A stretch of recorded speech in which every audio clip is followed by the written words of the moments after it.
Hello, my dear friends. Welcome. I'm Ari Theriger, and today I'm here to answer another patron's question concerning the Old Norse deity Baldr, and if indeed such a god was worshipped, or if there was any kind of cult towards this deity in Old Norse society, most specifically during the Viking Age.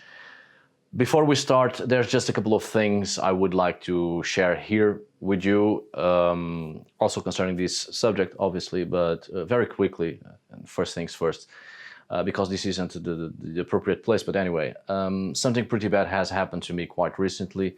It has had quite the negative impact on me, on my heart, and by consequence on my mind and spirit. Questions of love, I guess. I don't want to go into details, obviously. You are watching this video 2 weeks after what happened, but I'm recording this video barely 48 hours after this happened and on my birthday, and I'm feeling overwhelmed and dealing with this pain on my own. So I guess I just want to get this out just a little bit and ask you for your patience. That's what I want to say. Ask you for your patience, right? Because even though the videos will continue to be submitted every week, I don't think I will be able to be around too much, as I need time and space to deal with all of this. As you have probably noticed, after 7 years of videos coming out always on Wednesdays, I have recently changed the videos to come out on Fridays, and this time actually choosing a day of the week on purpose in honor of a deity, in this case of Freya. Because it made sense, as I have had what it seemed as such a love blessing, but now with these sudden and unexpected terrible events, this video today is the last one I'll submit on Friday, and I think I will start to post videos on Thursdays, because right now it makes sense to me, as that is the kind of power I need to get me through this, where I feel it's a great injustice and treachery. So videos will start to pop up on Thursday, and as you might imagine, I'm quite confused and lost at the moment, so we shall see what time will unfold. But not everything is bad, mind you. Today, on my birthday, or at least the moment I've recorded this, I have released a new single through my experimental solo music project, VAR UMN. You can listen and buy the digital copy of it at Bandcamp. And by the time this video has been uploaded, you can check this new single and this whole project at 20+ streaming music platforms, including on Spotify, iTunes, Apple Music, Deezer, Amazon, and whatnot. More information at the description of this video. Now, concerning today's subject, finally, and this deity, there's another question that sort of gives somewhat an answer to the main question of today's video, and I've been asked this before, and it is indeed something of a debate among heathens and also neo-pagans more inclined to Nordic or Norse deities, let's say.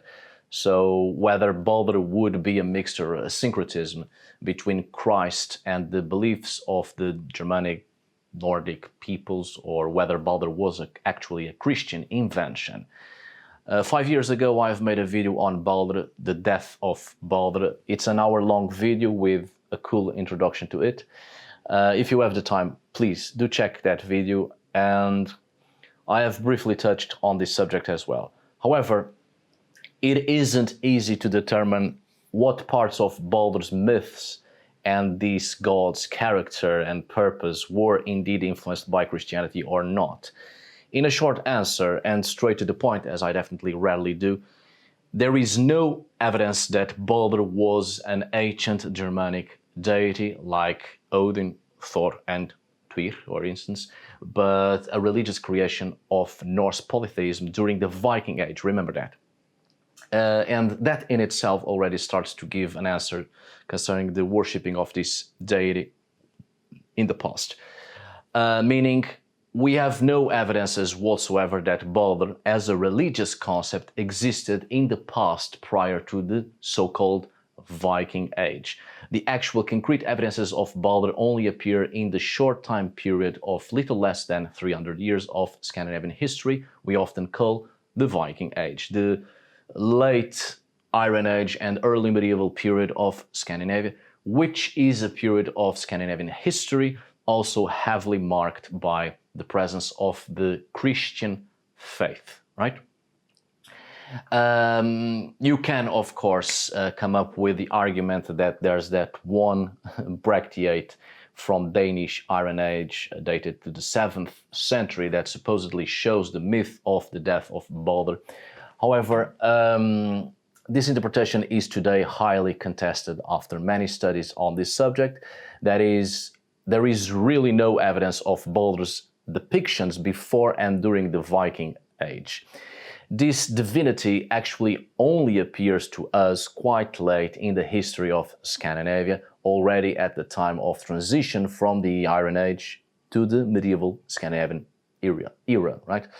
Coinciding with the growing impact of the Christian faith, which in turn the Scandinavians had already entered in contact with Christianity at least as early as the 7th century of the Common Era, obviously, and Christianity had been progressively introduced into Scandinavia since then, probably even earlier than that, but by the Scandinavians themselves, many of whom baptized in order to trade with Christians already before the Viking Age, and we have numerous cases of religious syncretism so compact that it is difficult to really understand the roots of the religious influences, with many Scandinavians of the time having been Christians and pagans at the same time, the figure of Christ being introduced as yet another deity among the pagan deities existing at the time, the sign of the cross influencing other pagan symbols, and immense iconographic and archaeological remains that demonstrate a great religious syncretism from an early age. For this reason, knowing that Baldr only really appears in a historical context where Christianity already had a fairly large weight in ancient Norse society, Baldr actually seems to have a great Christian influence, right?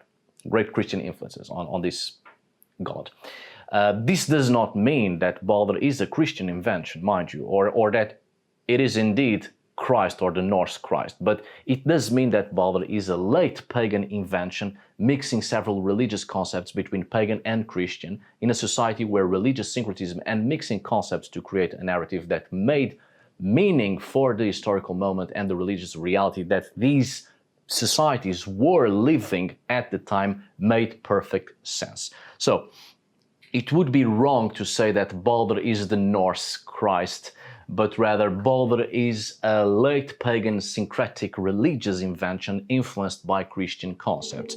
In other words, Norse pagans purposely created Baldr with certain important Christian religious conceptions to add this figure to their myths, to better convey certain conceptions through oral tradition. And I'm saying myths on purpose and not religion because, as we shall see, not only myth and religion are two different things, but within Old Norse religion and belief systems there are no evidences for Baldr, as Baldr appears mainly in mythology, and I shall briefly make the distinction between that, don't worry.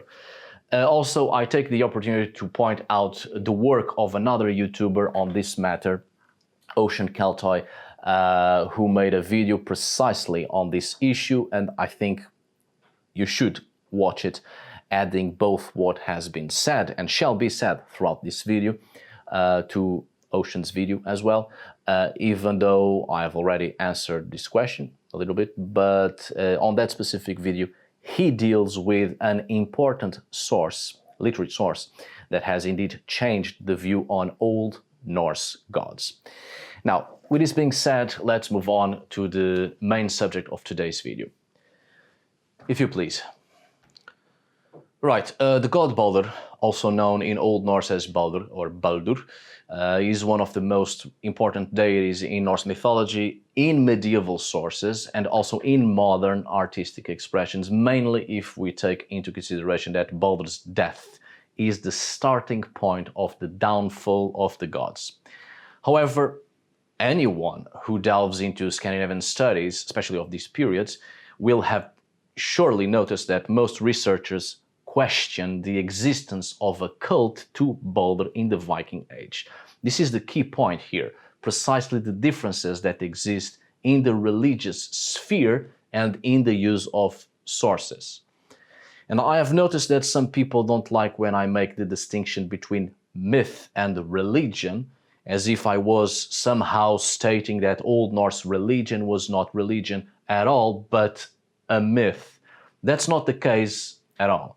And the sooner people understand the differences between myth and religion, the better they will start to actually understand these religious aspects, right? Or the religious aspects in general.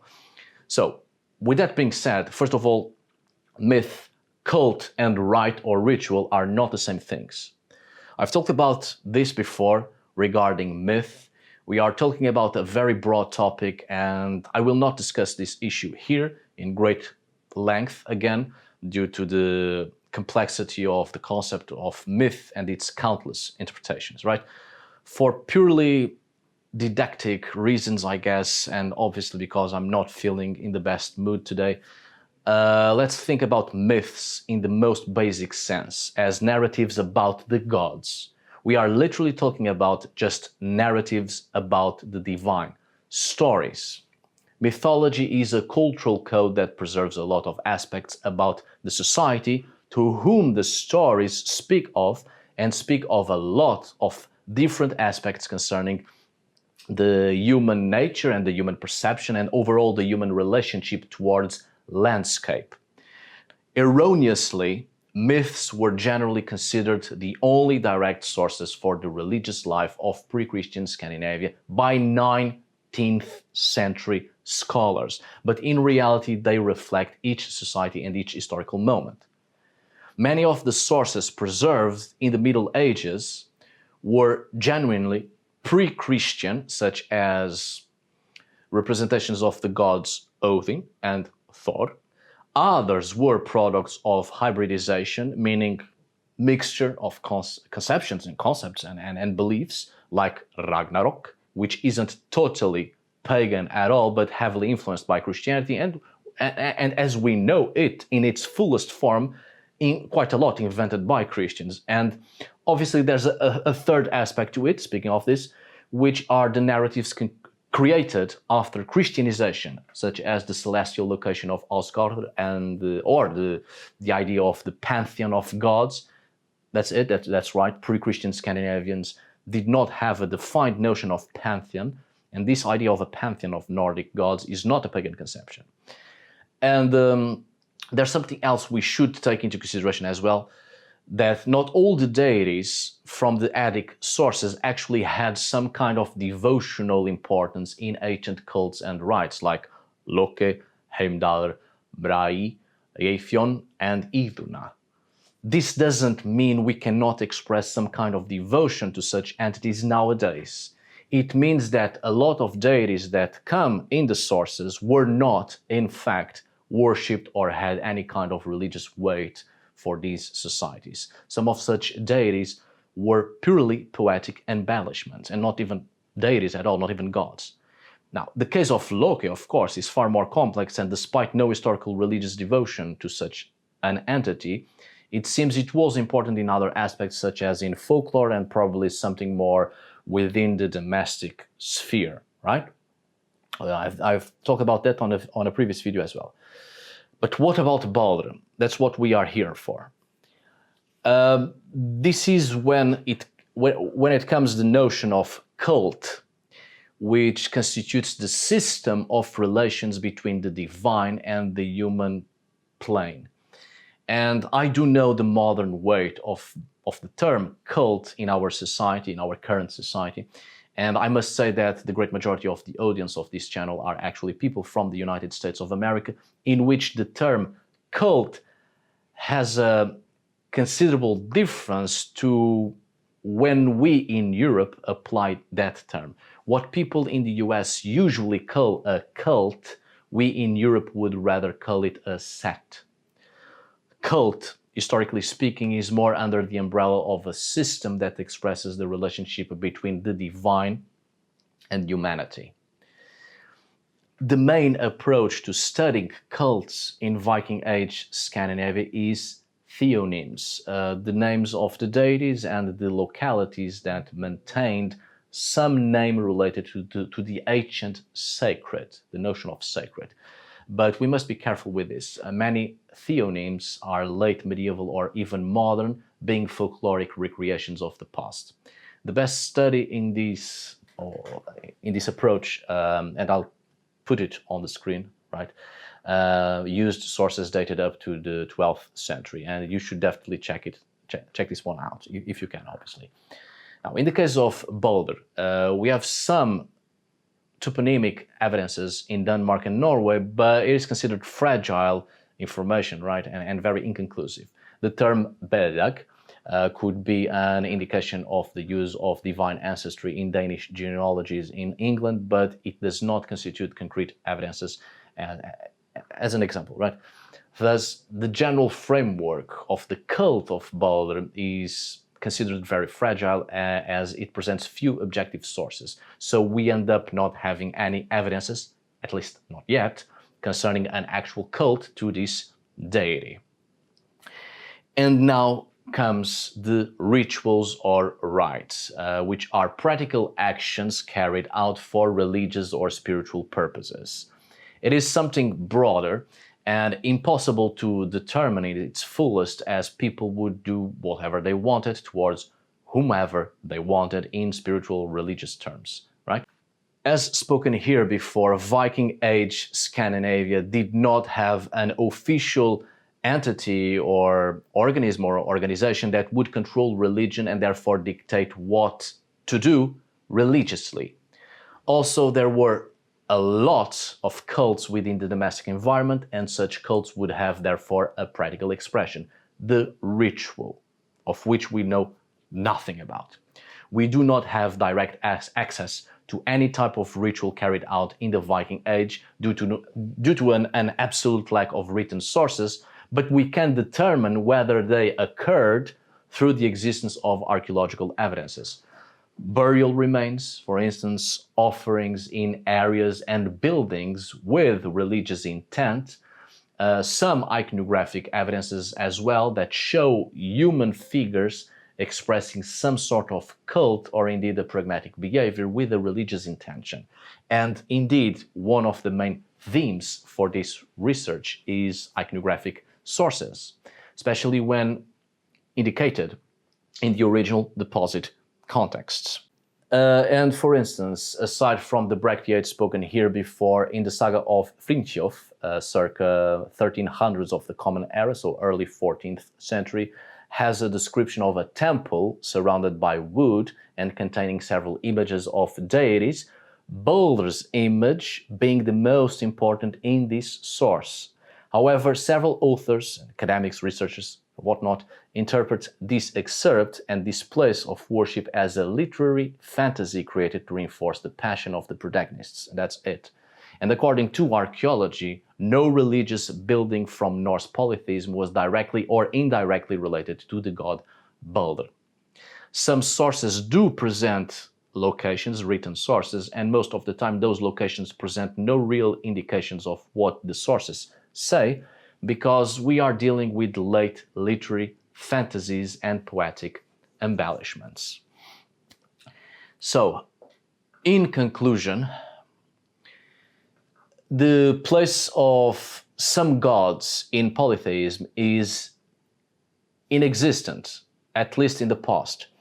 Deities play several roles, but some of them played no role at all, either because they were not actually deities that people would worship or indeed be included within some cult or pragmatic behavior with a religious intention, or there is the case of deities in several past cultures that they are really divine beings, they are actually gods, but don't play any role at all. They just exist and people did not give to them in the past any kind of devotion despite being gods, because they had no role whatsoever as soon as they achieved something in the stories, in the myths, and basically fucked off.